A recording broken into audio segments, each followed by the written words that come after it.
Take a look. Flies are already starting to gather.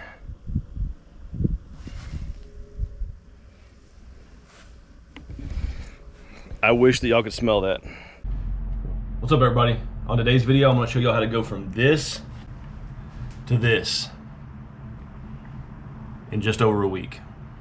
So if y'all are new to the channel, I'll catch y'all up real quick. Started doing skull mounts as a side gig for my wife to help supplement income while my wife was a stay-at-home mom while our kids were little. Been doing it for over 10 years now. Started out very small and have grown it into a full-time business now for my wife. She runs the business. We do shoulder mounts. We do pretty much a full-service taxidermy shop now. But our roots are skull mounts, and this process I'm about to show you for pigs is something I've been working on for the entire time that I've been doing this, and I've perfected it, and I feel like it is the best method, it's the fastest method, and it's gonna work for just about anybody. All right, y'all, so what we're gonna do with this pig, I've got two of them over here. A customer dropped off the day before yesterday. They just thawed out. I'm gonna start out by skinning them, but let me get into the process of what we're gonna do.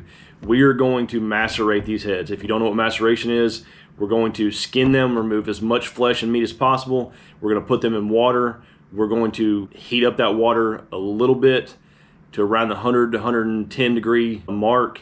And what that's going to do is it's going to accelerate the bacteria growth in that water, and it's going to macerate these pigs in 3 to 5 days, give or take. So what we're going to do first, we're going to skin it, get everything off of it, put it in water. I'm going to put it in my maceration tank outside. I'll show you all that. This is the only way I would ever, going forward, ever clean a pig. I would never boil one, simmer one ever again, and I for sure would never use beetles on them. When you boil and simmer a pig, especially, they're one of the greasiest animals you're going to experience. That it will not get all that grease out, and it's going to leach out, and it's going to turn the skull yellow. This pig was done 2 months ago. Customer still hasn't picked it up yet. There is zero grease anywhere on that skull. The first two places you're going to see grease coming out at are right here at the bottom of that jawline and on the back of the skull right here. As you can tell, nothing. Got another pig up on the wall up here. That's my son's that he shot 2 or 3 years ago. And as you can tell, that thing has zero grease on it. So I don't know the science behind it, but what this maceration process does is it pulls the majority, if not all, of that fat and grease out of this bone while it is breaking down and while the bacteria is breaking down the flesh. I don't know how, I don't know the science behind it. I wish I could explain it better, but it will not allow that grease. There will be no grease to come out later on once you've got it hung on your wall and stuff. Boiling it for sure is going to be a problem. You're going to have grease coming out later, and then the same thing, if you clean it with beetles, you're going to have to put it in a degreasing tank for 6-8 months maybe to pull all that grease out of there, when you can do it in a few days with this process. All right, step number 1 is going to be to skin and remove hide and flesh, all the hide and flesh as much as possible. I'm not going to get super intricate, but I'm going to remove, if there's any neck part on the pig, I'm going to remove that. Remove all the hide. I'm going to remove the big fatty meaty parts around the jowls, remove the tongue, and anything at the back of the head that I can get to. Like, I'm not going to spend hours just getting every last little piece, but I'm going to get probably 90% of it. The more meat you leave on there, the longer it will take for the bacteria to break it down. So you're just helping speed things up, just removing what you can conveniently. So we're gonna get that done now. All right, got these 2 pigs skinned, and I got them out here in my maceration tank. I'm gonna show y'all my setup right here real quick. This is an old stand-up deep freeze, and I've got just a light, like you can buy these at Home Depot. I keep a bunch of them because you can see they rust and stuff. And I believe that's 100 watt, 7500 watt bulb, I don't remember.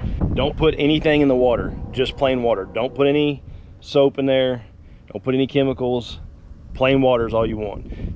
I've heard people say that they change the water out. I don't know why, because when you change the water out, you're throwing away all that bacteria that's been in there growing, and putting chlorinated water or processed water in there, it's going to kill more bacteria when you put it in there. So I leave the water in there and just let it do its thing.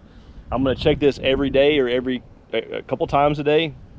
I've had buckets, there've been older ones, but I've had buckets that have split and the water's ran out, and that's a bad situation you don't want to be in. So be checking it every day. I could also probably leave these pigs just in my little shed right here. They would probably do about the same thing. This is just going to speed it up a little bit more. But if you don't have a maceration tank, you know, you could, if you're in a hot climate, just put it somewhere where animals can't get to it, and it'll take care of itself. It just may take a little bit longer. I'm gonna leave these in here probably between, I'm gonna think 3 days is gonna be good, as warm as it is, but we'll check on them and see. And then once we get them out, we'll show you where we go from there. All right, y'all, it's been 5 days since I put those 2 pigs in the tank. Honestly, I could have taken them out probably 2 days ago, maybe even 3 days ago. They were probably ready after 2 days, but I've left them in there. Just been busy with other stuff going on and hadn't had a chance to get them out and mess with them. So I'm doing it now. Let's go ahead and take a look at them. Like I told you before, been checking them every day or a couple times a day to make sure the buckets didn't bust or anything like that. So take a look. Flies are already starting to gather.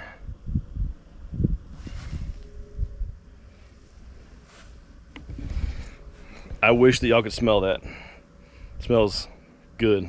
If anybody ever argues that maceration does not degrease, that right there is proof that they're wrong. That right there on the top is fat and grease and nastiness that has been pulled out of those pigs. And some will be have more than others. As you can tell, the blue bucket's less, the white bucket's more. But when that fat, I promise you, is probably that thick on top of that water in there. All right, I'm not gonna show this next part. What I'm gonna do is I'm gonna pull those 2 buckets out. I'm gonna dump the water and the grossness out of them, and I'm gonna be real careful not to lose any teeth.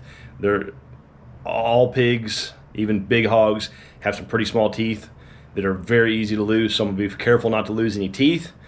And then I'm gonna take a water hose and rinse off any any little flesh that's hanging on, brain matter, material stuff, and just get it all out of there nice and clean. All right, y'all, I got them cleaned off. You can see on the back of them some stuff where those jaws tie into the back of the head, and then the same thing on the back of the head. There's some stuff on there.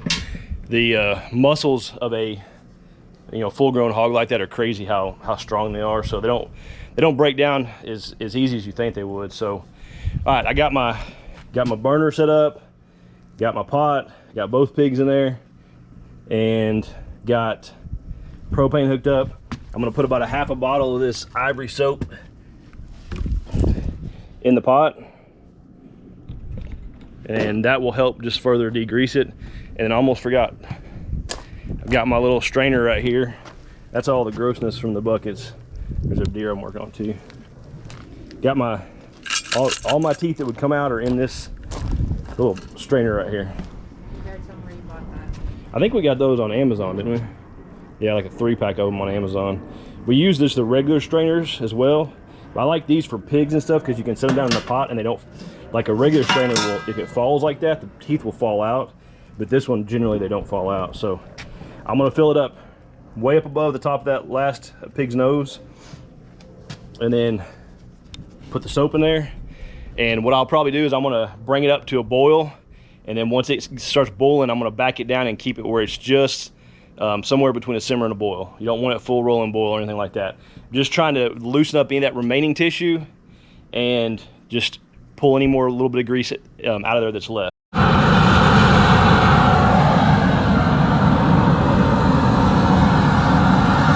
All right, I've had these pigs simmering for at least an hour now, maybe hour and a half, 2 hours. I honestly don't know. We've been doing some other taxidermy related chores in the shop. We've been skinning some other animals and doing some mounting some stuff on plaques, all kinds of stuff. So kind of lost track of time, but I've been keeping an eye on them, stepping out here, hopping back in. They came to a full rolling boil, then we backed them down to where the flame was just barely there, and that's what it's been doing for that amount of time. As you can tell, there's There is quite a bit of fat up there on the top, but not as much as you would expect. We'll go get some gloves on. We'll get them out of there and see how they look. Y'all, I apologize for not showing y'all every little step on this video, but this is a This is a pretty gross method, and so I don't want to get grossness all over my camera and all that kind of stuff when I'm videoing. So I'm just trying to show you all the in-between parts that aren't as bad. So got both these cleaned up, and they cleaned up really nice. There's no flesh left on them at all. Make sure when you're spraying them with a water hose, you spray these holes in the back of the jaw. Spray every little hole everywhere, just in case there's a little piece of flesh meat stuck in there. You can blow it out. I did all that with a water hose. Make sure you do it when they're still warm. It comes off a lot better. So I'm gonna let these dry, and the next step will be whitening them. I'll show y'all. There's two different ways we whiten them. I'm not sure which way I'm gonna do it yet. Both of them work, but we'll show y'all that next. All right, it's been 12 hours, something like that, since I cleaned these pigs. It's the next day, and they've had time to dry off. We're about to whiten them, but I just kind of wanted to show y'all what they look like now. They're all, no grease anywhere. I think I may have said before, you'll start seeing grease right in here, and then on this part of the jaw right here, if there's any grease gonna come out, and sometimes on the forehead. No grease anywhere. All this stuff right here, like that green stuff, that will all whiten.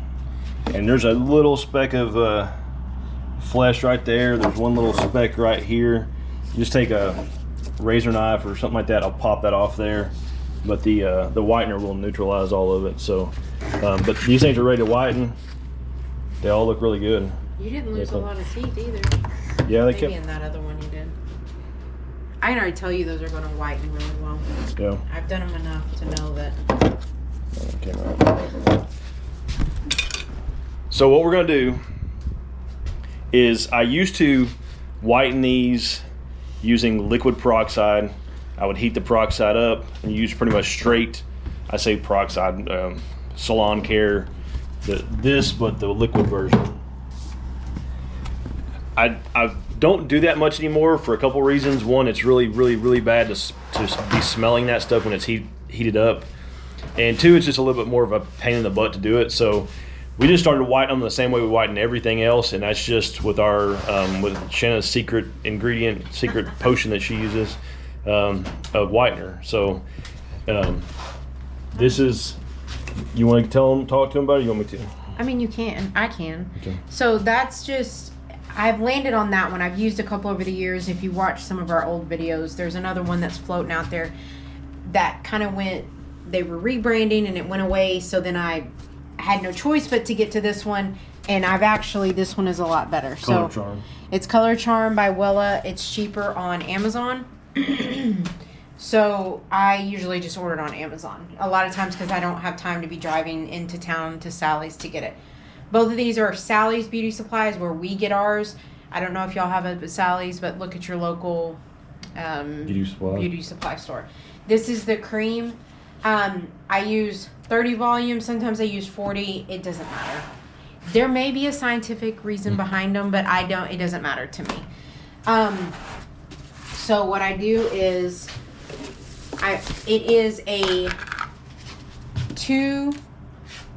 I gotta think about it because I go in autopilot sometimes. Two parts. 2 to 1. Yeah. 2 to 1. So the ratio is 2 to 1. 1 scoop to 2 of these. So then I put 3 scoops in here, so I'm going to do 6. There is no method to this, guys. Like 2, 3, 4, 5.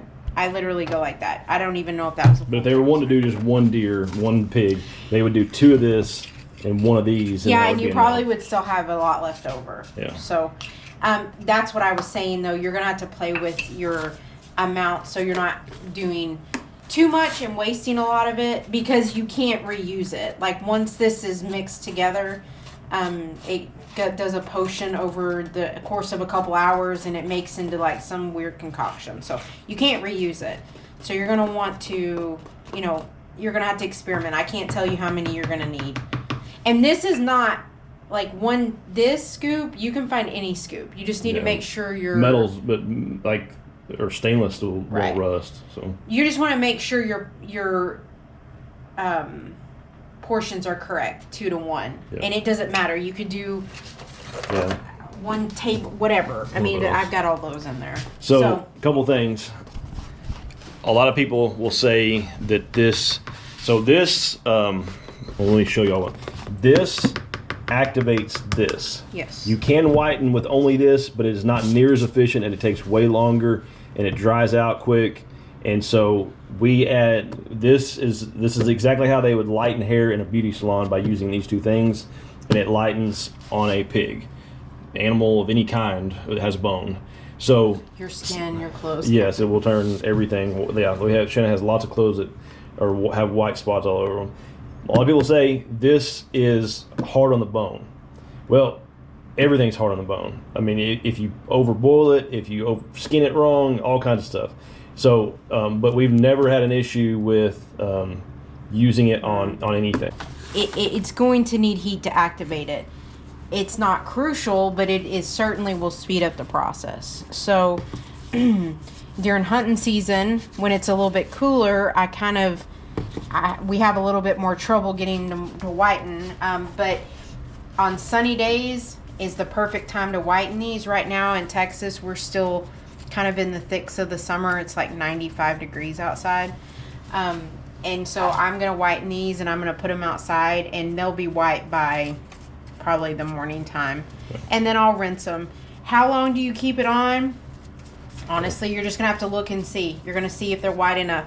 I will tell you, after a day or 2 of the potion being on it, it will stop working. Yeah. And a lot of times with pigs, I have to re-whiten them. This one right here is already getting whiter, just like you can see the difference here and over there.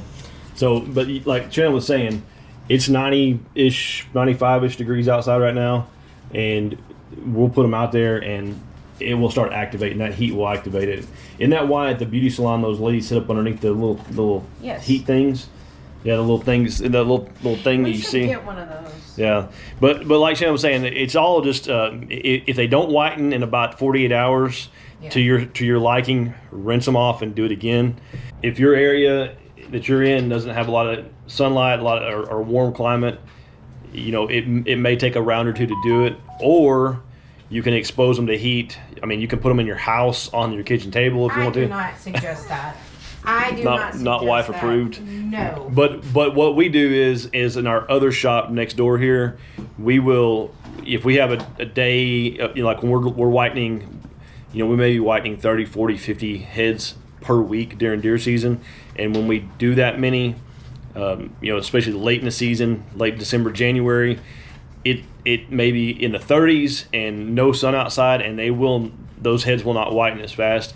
So what we do is we will take them in our other shop, and we have a big jet propane heater, and we will set that heater up and then set another heater in there, and we'll get that shop inside there. I mean, it'll be up in the upper 90s probably temperature-wise for the whole day, and that usually does the trick. So, but just expose them to heat. Some people are going to ask also, should you wrap them in saran wrap? If you want to, you could. It'll keep that moisture in there, keep the solution with moisture longer, but we don't do that. We do too many to justify doing that. It's easier just to re-whiten them if they need it. So, but you can tell, like, that thing has already gotten whiter. Grab this one right here and hold it next to it, babe. I don't have gloves on. The other problem is I did not do enough. I thought that was going to be enough for all of that. Like, look how much is already whitened it. That's crazy. Yep. We'll get it outside and it'll really, really whiten. Yep. All right, y'all. A couple things. I was wrong. These pigs were, although they did whiten considerably, they were not as white as I wanted them to be after I rinsed them. So I waited about 48 hours or so. We rinsed them, and they were not. Here's the boss. Y'all act like you're doing something. They were not.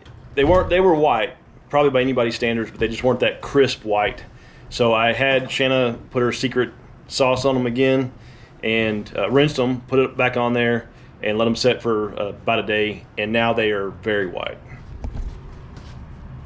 Sometimes pigs can just be a little stubborn, and animals that are macerated can be a little stubborn as well. So a couple things I may not have mentioned: the tusk and the wethers, and any teeth that want to come out, let them come out, but specifically the tusk and the wethers, you can blow water in this hole right here and it will come out all the teeth in these holes here.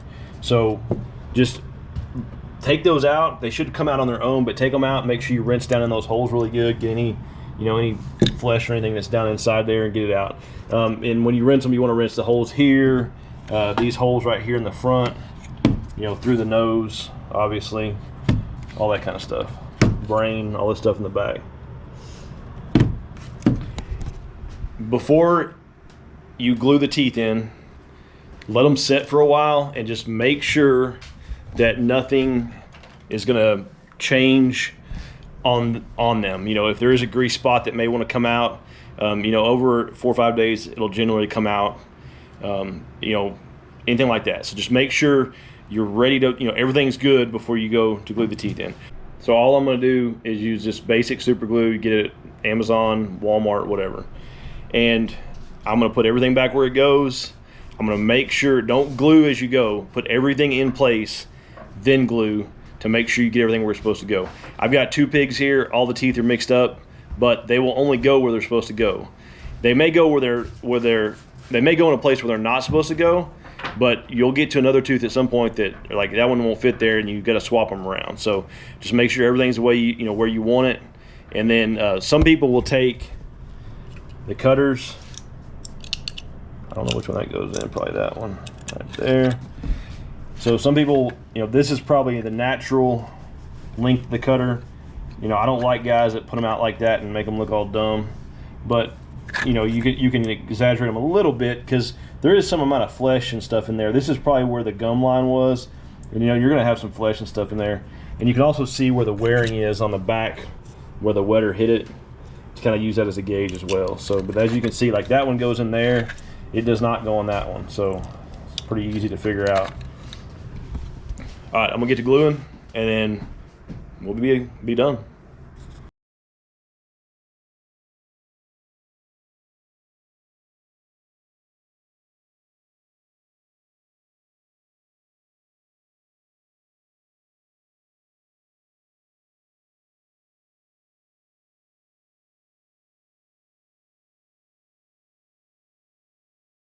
These pigs I've let the glue dry overnight. I was gonna come back out here after we ate dinner last night and finish up the video, but I just didn't have it in me. So let them dry overnight. The only real concern of not letting them dry is the teeth may fall out, or if you put them together like this, the glue could come out and then glue the top jaw to the bottom jaw, which I don't ever do that. I leave them apart. So just don't want that to happen. The customer, they may want to prop it open or something, so, but, as you can see, came out really good. This, imagine what the force it would take to break that off right there. Those dudes are fighters. Yeah, this one's got like plaque buildup or something on these 2 teeth that go right here. And I'm gonna share a little secret with y'all. I told y'all early on in the video that it's easy to lose teeth, and it is very easy to lose teeth. So just try your best. But it's very common to lose teeth. These usually, if I'm missing one on each, like one side, I'll just leave the other side out. But I got all these. But again, on this side, I think I lost like one on one side or the other, and I just left them both out. These pigs are going to go on a plaque. Both of them are. Got the plaques right here. This pig right here, the same. That's my son's pig I showed earlier in the video, and that's what it's going to look like when it's mounted on there. I'm not going to show that on this video, but they're not easy to mount. They're every time I mount one, I tell Shanna, don't ever let anybody order a plaque for a pig again, and then here I am again, like I'm doing 2 now. So well, you just ended up marking up the price of the plaque. The plaque we charge almost as much as the pig. yeah, Just because there's such a pain. it's difficult because you got to get the screw through this bottom jaw. I got to order like extra long, like 4 or 5 inch screws, has to go up through the bottom jaw to go on this bottom plate here. Blah blah, blah, all that stuff. So, all right, hope this helped y'all. Again, I'm trying to put out more how-to videos. I just put out a recent video on how to macerate a whitetail. I've got some rams out there. I wish I'd have started a video on those, but more to come. Staying busy in the shop. This is our son's deer that Shanna's working on right now. She finished up that black buck recently, and all these up here are ready to be picked up. That's an old Mexico mule deer, and then she did a recreation of the blind eye on this deer. A lot of cool animals. She got some rams that she's about to start on. So yeah, we'll have a lot going on this year. Y'all stay tuned. More videos to come. We've been putting out a lot of the short format videos, but going to try to put out a few long format how-tos. So y'all comment below, what do y'all want to see? Anything specific? I've done some, business side of things type videos, some videos on certain tools that would be beneficial to you, stuff like that. So y'all comment below, let us know what y'all want to see, and we appreciate y'all watching. We'll see y'all again.